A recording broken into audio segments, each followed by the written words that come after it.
Welcome back. By popular demand, or my disappointment of the final effect of the last video, I thought I'd make a follow-up to add some additional effects to the map animation.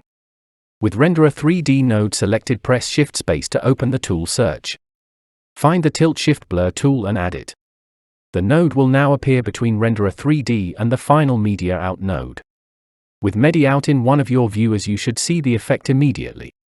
It is more or less okay as default settings, but you may want to adjust the center position and width of the in focus section depending on where your root animation is. Now we will change a couple of things related to the animations themselves. At the moment the root animation and the camera animation are both linear. To change this, open the spline editor from the button on the top right of your screen. With the spline editor open, click the three dots and make sure the Show Only Selected tool is ticked. This will help with the view in the spline editor by only showing keyframed elements for the tool selected.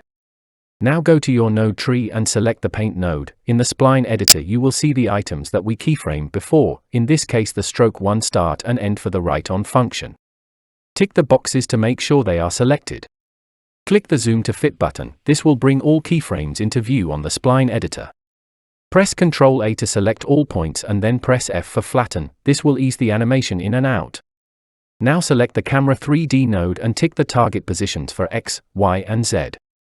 Press the Zoom to Fit button again and press Ctrl A to select all points, then press F to flatten. Again, this will ease the camera animation in and out.